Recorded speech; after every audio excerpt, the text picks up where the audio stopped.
Why do governments keep changing in Pakistan? ایک ملک جہاں elections ہوتے ہیں، پارلیمنٹ بھی ہے، کانسٹیٹیوشن بھی ہے، پھر بھی سیاسی بحران بار بار کیوں پیدا ہوتا ہے؟ آخر پاکستان میں پولیٹیکل سٹیبلٹی اتنی مشکل کیوں نظر آتی ہے؟ ہر چند سالوں بعد پاکستان کی سیاست میں کوئی نہ کوئی نیا کرائسس دیکھنے کو ملتا ہے، کبھی پروٹیسٹ، کبھی کولیشن گورنمنٹس، کبھی نو کانفیڈنس موشنز اور کبھی الیکشن ڈسپیوٹس۔ لیکن کیا یہ صرف پولیٹیشنز کا مسئلہ ہے یا اس کے پیچھے کچھ گہری سٹرکچرل وجوہات بھی ہیں؟ آج کے لیکچر میں ہم اس سوال کا نیوٹرل اور انالیٹیکل جواب ڈھونڈیں گے۔ پولیٹیکل انسٹیبلٹی کیا ہوتی ہے؟ سب سے پہلے پولیٹیکل انسٹیبلٹی کا مطلب سمجھتے ہیں۔ پولیٹیکل انسٹیبلٹی اس صورتحال کو کہتے ہیں جب حکومتیں بار بار تبدیل ہوں، پالیسی کنٹینیوٹی متاثر ہو اور پولیٹیکل انسٹیٹیوشنز پر انسرٹینٹی بڑھ جائے۔ یعنی مسئلہ صرف گورنمنٹ چینج ہونا نہیں بلکہ گورننس اور پالیسی امپلیمنٹیشن کا بھی ہوتا ہے۔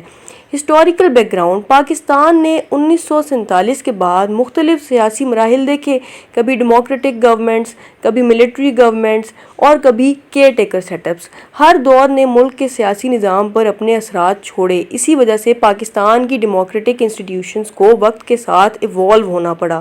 Major causes of political instability in Pakistan. اب دیکھتے ہیں اصل ریزنز کیا ہیں۔ پولیٹیکل پولرائزیشن: آج پاکستان کی سیاست میں پولرائزیشن کا لیول بہت ہائی ہے۔ مختلف پولیٹیکل پارٹیز کے درمیان کوآپریشن کی بجائے کنفرنٹیشن زیادہ دیکھنے کو ملتی ہے۔ جب ڈائیلاگ کم ہو تو پولیٹیکل ٹینشنز بڑھنے لگتی ہیں۔ ویک انسٹیٹیوشنل کوآرڈینیشن: ہر سکسیسفل ڈیموکریسی میں مختلف اسٹیٹ انسٹیٹیوشنز اپنے کانسٹیٹیوشنل رولز کے مطابق کام کرتی ہیں۔ جب کوآرڈینیشن اور ٹرسٹ کمزور ہو تو گورننس چیلنجز پیدا ہو سکتے ہیں۔ کولیشن گورنمنٹس: پاکستان میں اکثر کولیشن گورنمنٹس بنتی رہتی ہیں۔ کولیشن کا فائدہ یہ ہے کہ زیادہ پارٹیز کو ریپرزنٹیشن ملتی ہے، لیکن جب کولیشن پارٹنرز کے انٹرسٹ مختلف ہوں تو ڈیسیژن میکنگ مشکل ہو سکتی ہے۔ الیکٹورل ڈسپیوٹس: الیکشن کسی بھی ڈیموکریسی کا بنیادی حصہ ہوتے ہیں، لیکن جب الیکشن ریزلٹس یا الیکٹورل پروسیس پر اختلاف پیدا ہو تو سیاسی ٹینشنز بڑھ سکتی ہیں۔ اسی لیے ٹرانسپیرنٹ اور کریڈیبل الیکشنز ڈیموکریسی کے لیے بہت ضروری ہوتے ہیں۔ اکنامک چیلنجز: اکانومی اور پالیٹکس کا بہت گہرا تعلق ہے۔ جب انفلیشن، ان ایمپلائمنٹ یا اکنامک سلو ڈاؤن ہو تو پبلک ڈس سیٹسفیکشن بھی بڑھ سکتی ہے اور اس کا اثر سیاسی سٹیبلٹی پر بھی پڑتا ہے۔ پولیٹیکل سٹیبلٹی اتنی امپورٹنٹ کیوں ہے؟ ایک سٹیبل پولیٹیکل انوائرمنٹ میں لانگ ٹرم پالیسیز امپلیمنٹ ہوتی ہیں، انویسٹرز کا کانفیڈنس بڑھتا ہے، اکنامک گروتھ امپروو ہوتی ہے، گورننس بہتر ہوتی ہے۔ یعنی پولیٹیکل سٹیبلٹی صرف پولیٹیشنز کے لیے نہیں بلکہ ہر سٹیزن کے لیے اہمیت رکھتی ہے۔ Why does Pakistan face political instability? سیاسی بحران صرف ٹی وی ڈیبیٹس تک محدود نہیں ہوتا، اس کا اثر سٹاک مارکیٹ سے لے کر روٹی کی قیمت تک اور فورن انویسٹمنٹ سے لے کر عام شہری کی زندگی تک پہنچتا ہے۔ تو سوال یہ ہے، پولیٹیکل انسٹیبلٹی پاکستان کو کس طرح متاثر کرتی ہے؟ آئیے سمجھتے ہیں۔ اکنامک گروتھ سلوز ڈاؤن: سب سے پہلا اثر اکانومی پر پڑتا ہے۔ جب سیاسی انسرٹینٹی بڑھ جائے تو لانگ ٹرم اکنامک پلاننگ مشکل ہو جاتی ہے۔ ہر نئی گورنمنٹ کی پریورٹیز مختلف ہو سکتی ہیں، نتیجہ ڈیولپمنٹ پروجیکٹ سلو ہو جاتے ہیں اور اکنامک گروتھ متاثر ہوتی ہے۔ فورن انویسٹمنٹ ڈکلائنز: کوئی بھی انویسٹر سب سے پہلے اسٹیبلٹی دیکھتا ہے۔ جب سیاسی انسرٹینٹی ہو یا پالیسیز بار بار تبدیل ہوتی ہوں تو انویسٹرز احتیاط سے فیصلے کرتے ہیں۔ اس کا نتیجہ فورن ڈائریکٹ انویسٹمنٹ (FDI) میں کمی کی صورت میں سامنے آ سکتا ہے۔ پالیسی ڈسکنٹینیوٹی: ڈیولپمنٹ کے لیے کنسسٹنسی بہت ضروری ہوتی ہے، لیکن جب گورنمنٹس فریکوینٹلی چینج ہوں تو کئی پروجیکٹس یا ریفارمز ڈیلے یا ریوائز ہو جاتے ہیں۔ اس سے گورننس کا پروسیس سلو پڑ سکتا ہے۔ پبلک کانفیڈنس: جب سیاسی ٹینشنز لمبی مدت تک جاری رہیں تو عوام کا ٹرسٹ انسٹیٹیوشنز اور گورننس پر متاثر ہو سکتا ہے۔ ڈیموکریسی کی کامیابی کے لیے پبلک کانفیڈنس بہت اہم ہوتا ہے۔ سوشل پولرائزیشن: پولیٹیکل ڈس ایگریمنٹس ڈیموکریسی کا حصہ ہوتے ہیں، لیکن جب اختلاف انٹالرنس میں بدل جائے تو سوسائٹی میں پولرائزیشن بڑھنے لگتی ہے۔ ڈائیلاگ کی جگہ کنفرنٹیشن آ جاتا ہے اور نیشنل کنسنسس مشکل ہو جاتا ہے۔ انٹرنیشنل امیج: ہر ملک کی انٹرنیشنل ریپوٹیشن بھی اہمیت رکھتی ہے۔ پولیٹیکل سٹیبلٹی انویسٹرز کو اٹریکٹ کرتی ہے، ٹورزم کو سپورٹ کرتی ہے، ڈپلومیٹک کانفیڈنس کو مضبوط کرتی ہے۔ جب انسٹیبلٹی ہو تو انٹرنیشنل پرسیپشن بھی متاثر ہو سکتا ہے۔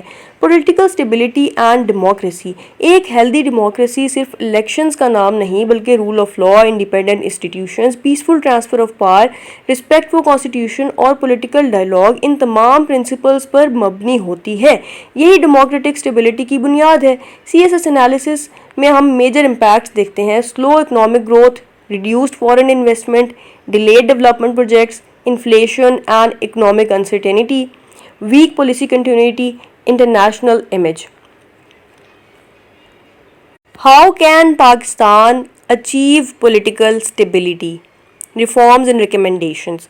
ہر کرائسس کا ایک سلیوشن ہوتا ہے. سوال یہ نہیں کہ پاکستان چیلنجز کا سامنا کیوں کر رہا ہے، سوال یہ ہے کہ ان چیلنجز سے نکلنے کا راستہ کیا ہے. پولیٹیکل سٹیبلٹی کسی ایک پارٹی کی جیت یا ہار کا نام نہیں بلکہ ایک ایسے نظام کا نام ہے جہاں انسٹیٹیوشنز مضبوط ہوں، قانون کی حکمرانی ہو اور پالیسیز ملک کے مفاد میں مستقل طور پر چلتی رہیں. تو پاکستان اس مقام تک کیسے پہنچ سکتا ہے، آئیے دیکھتے ہیں.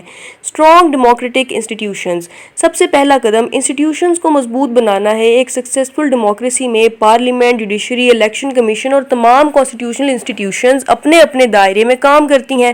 جتنے مضبوط انسٹیٹیوشنز ہوں گے اتنی ہی سیاسی اسٹیبلٹی ہوگی. Free, fair and credible elections.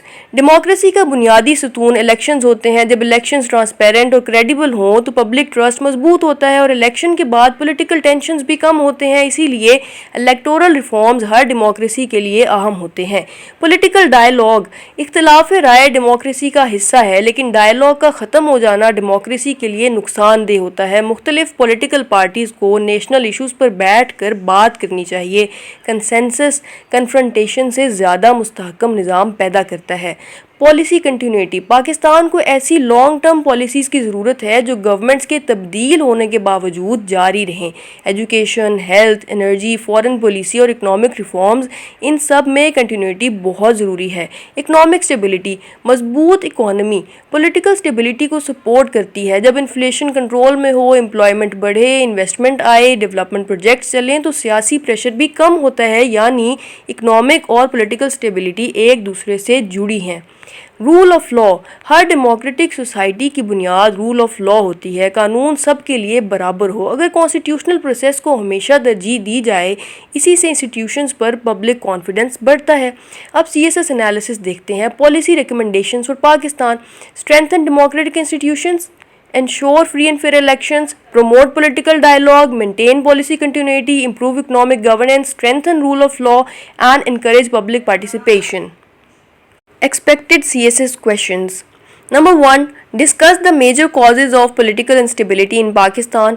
Number 2. Analyze the impact of political instability on Pakistan's economy.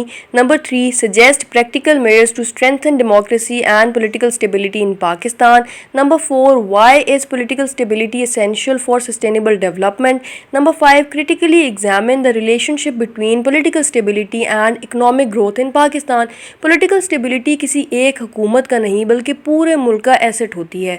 جب انسٹیٹیوشنز مضبوط ہوتے ہیں، قانون کی حکمرانی ہوتی ہے اور ڈائیلاگ جاری رہتا ہے، تبھی ڈیموکریسی اپنی اصل روح کے ساتھ کام کرتی ہے. اور یاد رکھیں، مضبوط سیاست صرف الیکشن جیتنے سے نہیں بنتی بلکہ ایسے اداروں، پالیسیز اور ڈیموکریٹک ویلیوز سے بنتی ہے جو ہر تبدیلی کے باوجود ملک کو آگے لے کر چلتی ہیں. پاکستان کا مستقبل سیاسی استحکام، اکنامک ریفارمز اور انسٹیٹیوشنل اسٹرینتھ میں پوشیدہ ہے.